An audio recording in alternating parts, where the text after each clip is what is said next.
So gardening season is right around the corner. We have lots of seedlings that we've got started. We have our potatoes planted, our peas, onions, lots of stuff is going on outside. And I wanted to make a couple of videos before it gets really busy around here, showing you a couple of methods I love to use to preserve food.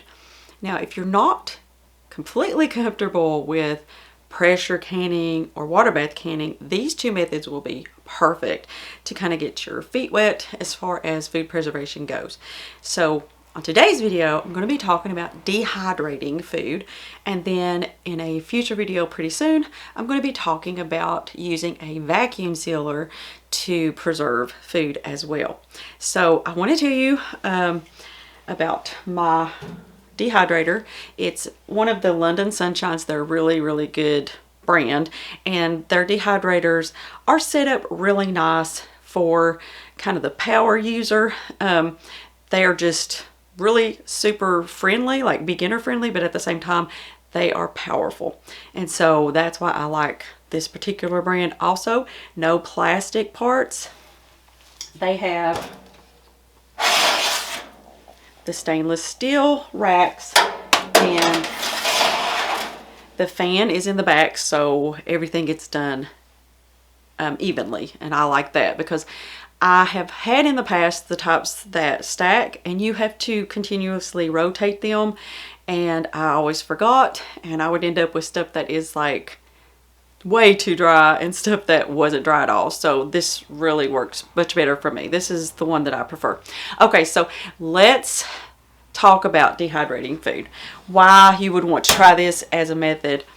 I like dehydrating food because number one, it is an easy kind of hands-off approach to food preservation, and as well as it preserves the flavor and the nutrients. So you're not going to get this at some kind of temperature where it could kill off some of the nutrition. It's such low temperatures over an extended amount of time that you still have nutrition, and it's just, to me, it's one of those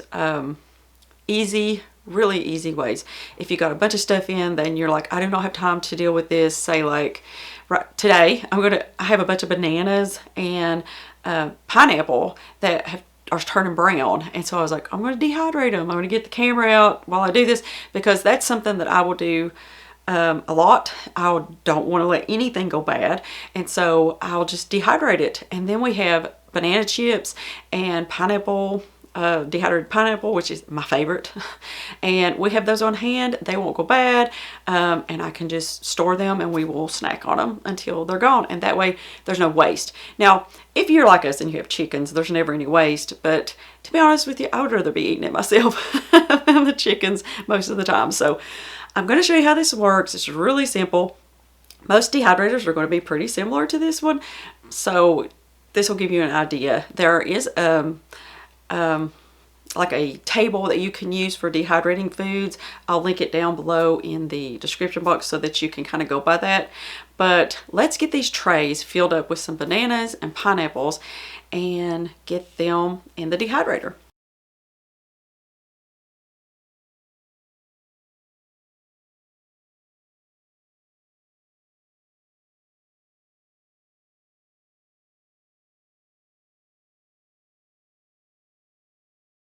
So every dehydrator is going to be a little bit different. I got my book out to decide what temperature to do. And for pineapples and bananas, it's between 135 and 145. So I'm going to do 140. So you just put the temperature. Every one of them have pretty much the same. 140. And we're going to go for baking bread for 8 hours and push start.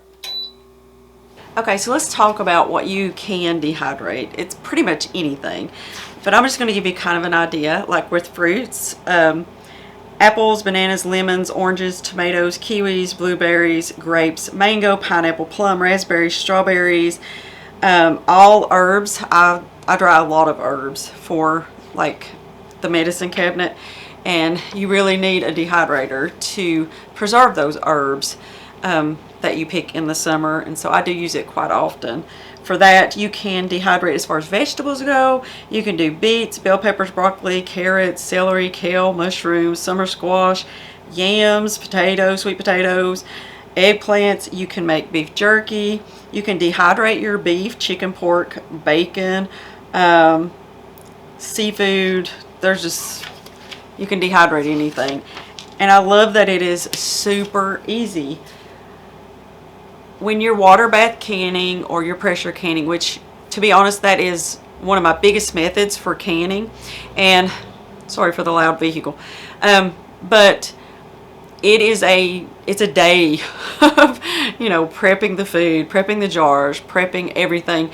And I love it when I have some foods that I can just throw in the dehydrator, set it, forget it. I don't have to deal with it. When the timer goes off, it's done. I put it in a mason jar and we eat it. And so it's really nice. You can reconstitute vegetables that you dehydrate. So if you dehydrate some tomatoes, you can reconstitute those and use them in your dishes, like for a tomato sauce or something like that. I like making kale chips or cucumber chips. That's one of our favorite snacks in the summer.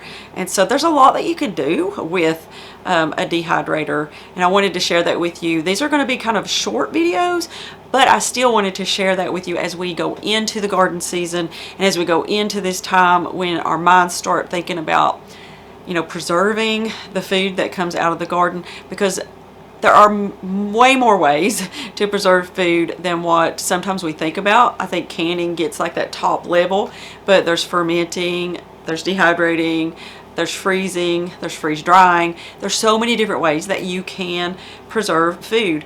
And it doesn't have to be from your garden. If you get a great deal on bananas at the store, bring them home, slice them up, and put them in the dehydrator, and the most yummy banana chips ever in like 8 hours, and they last because they're preserved. So it is the next day, and this is all done. I was going to show you how these turned out.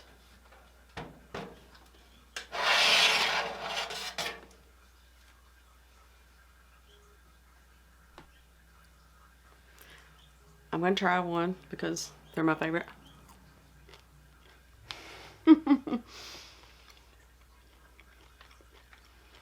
I think that's one of my favorite things is dehydrated pineapple.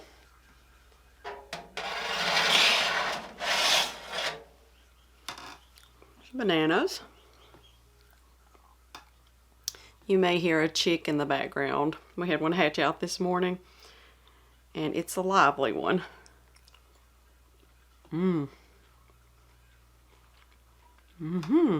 Those are good.